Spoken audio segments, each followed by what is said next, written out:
केंद्रीय मंत्री नारायण राणेंनी पुन्हा एकदा रत्नागिरी आणि सिंधुदुर्ग या जागेवर दावा केलाय।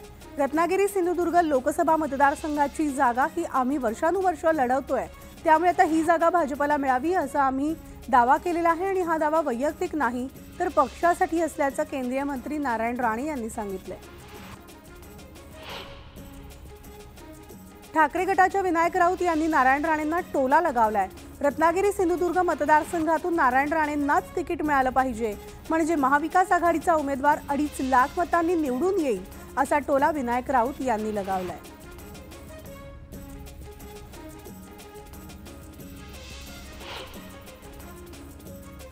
जळगाव लोकसभेमध्ये ठाकरे गटाच्या उमेदवारानं किमान डिपॉझिट वाचवून दाखवावं असं खुलं आव्हान मंत्री गुलाबराव पाटील यांनी केलंय। तर महाविकास आघाडीमध्ये जळगाव लोकसभेची जागा ही ठाकरे गटाला सुटली आहे, त्यावर आता मंत्री गुलाबराव पाटील यांचं ठाकरे गटाला आव्हान आहे।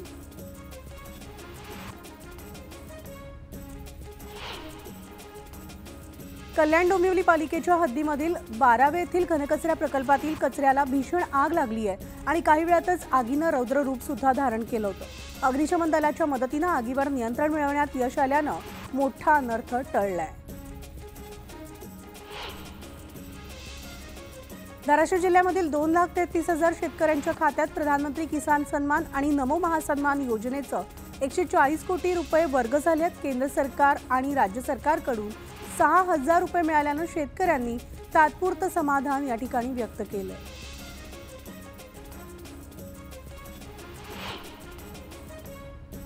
संत गजानन महाराजांचा आज प्रकट दिन आहे, त्यानिमित्तानं आता वाशिम शहरामधून पालखीची नगर प्रदक्षिणा काढण्यात आली। तर या पालखी सोहळ्यात जिल्ह्यातील विविध 50 दिंड्यांनी सहभाग घेतला होता।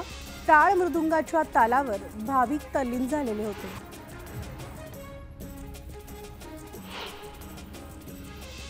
सांगलीमध्ये शासनाच्या 5 दिवसीय महासंस्कृती महोत्सवाला सुरुवात झाली आहे आणि या महोत्सवाचं उद्घाटन पालकमंत्री सुरेश खाडे यांच्या हस्ते करण्यात आलंय। तर यावेळी सांगलीकरांनी मोठ्या प्रमाणात या महोत्सवामध्ये भाग घ्यावा असं आवाहन सुद्धा त्यांनी केलंय। वाशिम जिल्ह्यामध्ये थकीत वीज बिल न भरणाऱ्यांवर महावितरणनं कारवाई केली आहे। तर वाशिम जिल्ह्यामधील 8,449 ग्राहकांचा वीज पुरवठा हा खंडित झालाय, त्यामध्ये 10,33 लाखांची वीज बिलं थकबाकी असल्यानं कारवाई करण्यात आली आहे।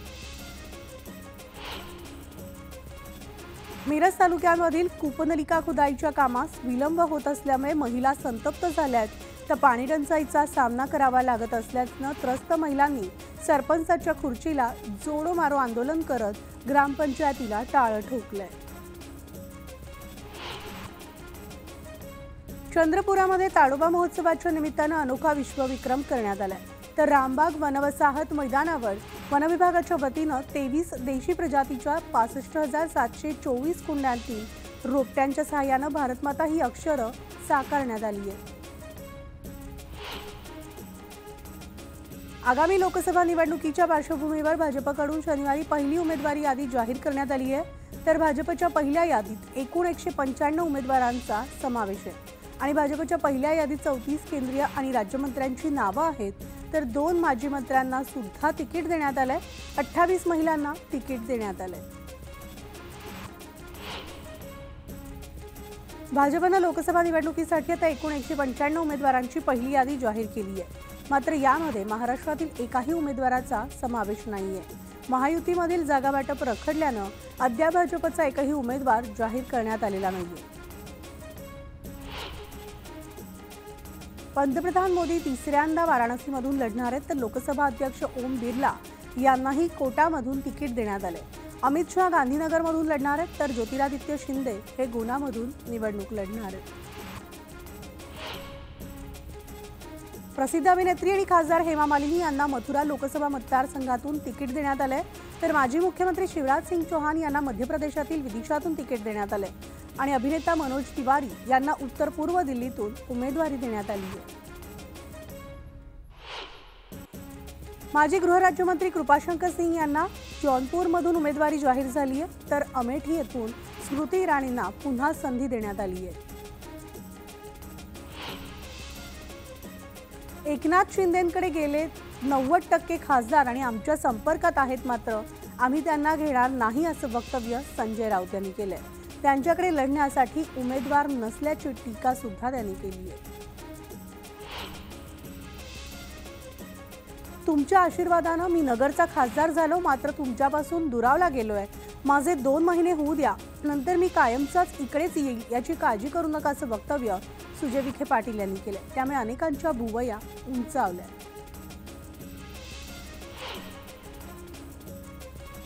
अमरावती लोकसभेची जागा ही शिवसेनेची आहे, त्यामुळे आता त्या जागेवर मीच लढणार अशी घोषणा आनंदराव अडसूळ यांनी केली आहे. नवनीत राणा जरी भाजपमध्ये गेल्या तरी ही जागा भाजपची नाही, शिवसेनेची आहे असा दावा त्यांनी केलाय.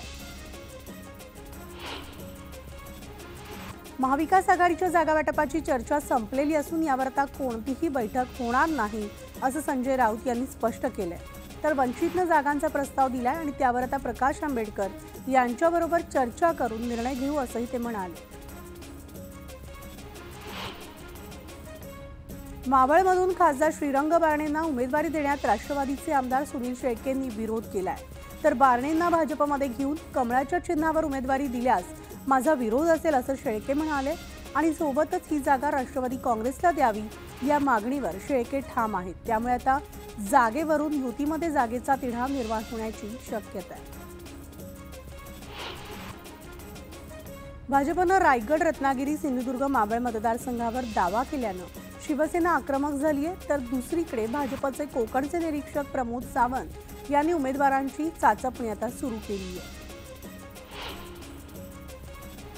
वाशिम शहरामध्ये 4 मार्च रोजी छत्रपती शिवाजी महाराजांच्या अश्वारूढ पुतळ्याचं मुख्यमंत्री एकनाथ शिंदे यांच्या हस्ते अनावरण होणार आहे. यावेळेस होणाऱ्या महिला मेळाव्याला मुख्यमंत्री एकनाथ शिंदे हे मार्गदर्शन करणार आहेत.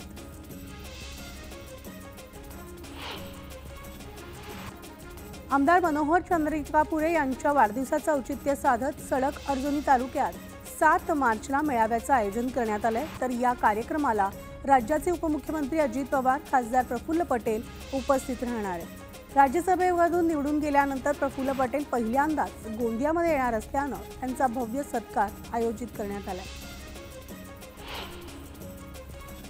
तर वढू तुळापूर येथील धर्मवीर संभाजी महाराज यांच्या स्मारकाच्या भूमिपूजन कार्यक्रमाच्या कोनशीलतेवर विद्यमान खासदार अमोल कोल्हे आणि अशोक पवार यांचं नावच नव्हतं, याबाबत नाराजी व्यक्त करत कोल्हे आणि पवार यांनी कार्यक्रम हा अर्ध्यावरच सोडलाय. बारामतीनंतर सीएम आणि डीसीएम पुण्यात दाखल झाले. एकनाथ शिंदे आणि अजित पवार, देवेंद्र फडणवीस यांच्या उपस्थितीमध्ये आद्य क्रांतिगुरू लहुजी वस्ताद साळवे यांच्या स्मारकाचं भूमिपूजन या ठिकाणी करण्यात आलं. अनिल परब यांनी आंगणेवाडीला जाऊन भराडी देवीचं दर्शन घेतलंय. तर लोकसभा निवडणुकीमध्ये देवीचं दान पदरात पडू देत असं साकडं सुद्धा अनिल परबांनी घातलेलं आहे. अहमदनगर एमआयडीसी मधील वापरात न आलेलं प्लॉट परत घेतले जाणार आहेत, जेणेकरून ते नवउद्योगांना उपलब्ध करून देता येतील अशी माहिती पालकमंत्री राधाकृष्ण विखे पाटील यांनी दिली आहे. तर दुसरीकडे जुन्या उद्योगांना विस्तारासाठी प्लॉट मिळत नसल्याची तक्रार उद्योजकांनी केली आहे. जळगावच्या वारोळा तालुक्यात अवकाळी पाऊस, गारपिटीमुळे शेतीचं, फळबागांचं मोठं नुकसान झालंय. मदत आणि पुनर्वसन मंत्री अनिल पाटील यांनी या नुकसानाची पाहणी करत लवकरात लवकर भरपाई मिळेल अशी ग्वाही सुद्धा दिली आहे. तर जिल्ह्याच्या राजकीय वर्तुळात चर्चेचा केंद्रबिंदू ठरलेल्या वन बुलढाणा मिशन या राजकीय लोकचळवळीची गाजत असलेली परिवर्तन रथयात्रा खामगावात आली आहे. खामगाव तालुक्यामधील 80 गावांमध्ये ही रथयात्रा पोहोचणार आहे. तर जिल्ह्याच्या मागासलेपणाचा कलंक दूर करण्यासाठी संदीप शेळके यांनी वन बुलढाणा मिशन या राजकीय लोकचळवळीची सुरुवात केली. तर जळगावमधील रामदेववाडी इथं मंत्री गुलाबराव पाटील यांच्या हस्ते 3 कोटी रुपयांच्या विविध विकास कामांचं उद्घाटन तसंच भूमिपूजन करण्यात आलंय. दरम्यान मंत्री पाटील यांच्या पाठपुराव्यामुळे रामदेववाडी गावामध्ये नवीन ग्रामपंचायत कार्यालय साकारलं जाणार असून मराठी शाळांचं देखील रुपडं हे पालटणार आहे. आंगणेवाडीमधील श्रीदेवी भराडी देवीचा यात्रोत्सव संपन्न झालाय.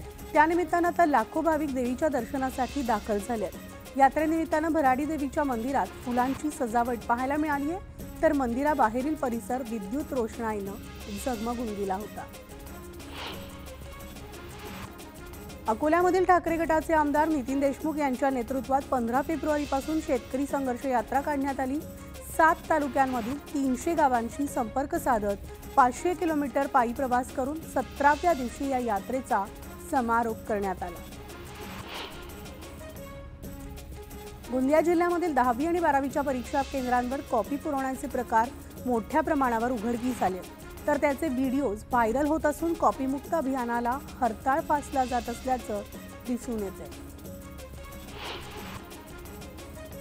छत्रपती संभाजीनगर जिल्ह्याचे पोलीस अधीक्षक मनीष कलवानिया यांनी सेवानिवृत्त होत असलेल्या कर्मचाऱ्यांचा सत्कार केलाय, तर भारतीय परंपरेप्रमाणे त्यांना शाल, श्रीफळ, मिठाईचा बॉक्स आणि गुलाबाचं एक रोपटं देऊन पुढील कार्यासाठी शुभेच्छा सुद्धा दिल्या।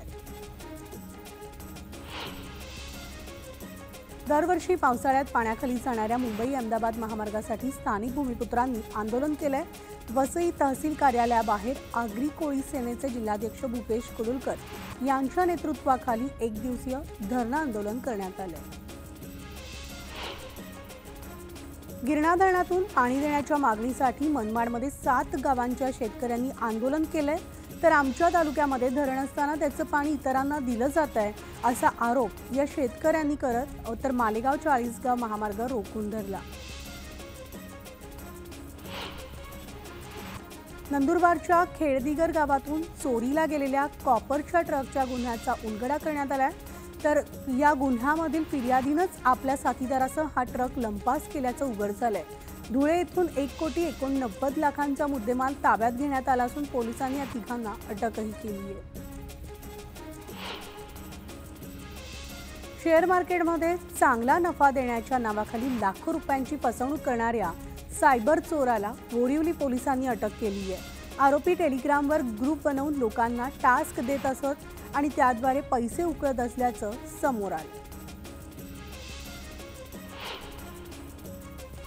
चालत्या लोकलमधून चोरीला गेलेल्या पाळीव कुत्र्याचा तपास लावण्यास बोरिवली जीआरपी पोलिसांना यश आलंय, तर जर्मन शेपर्ड जातीचं हे 2 महिन्याचं कुत्र्याचं पिल्लू 10 दिवसांपूर्वी चालत्या लोकलमधून चोरण्यात आलं होतं, तर पोलिसांनी 70 सीसीटीव्ही तपासून त्याचा शोध लावलाय आणि शेरूला त्याच्या पालकांकडे सुपूर्द करण्यात आलंय।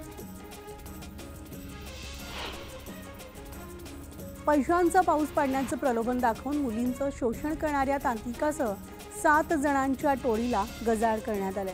ठाण्यामधल्या राबोडी इथं हा धक्कादायक प्रकार घडलाय। महाराष्ट्रभर या टोळीनं कारनामे केल्याचा संशय आहे। दारू प्यायला पैसे न देणाऱ्या आईची पोटच्या मुलानंच हत्या केल्याचा प्रकार अमरावतीतल्या धारणीत घडलाय, तर लाठीनं केलेल्या मारहाणीत या महिलेचा मृत्यू झालाय। पोलिसांनी आरोपी मुलाला ताब्यातही घेतलंय।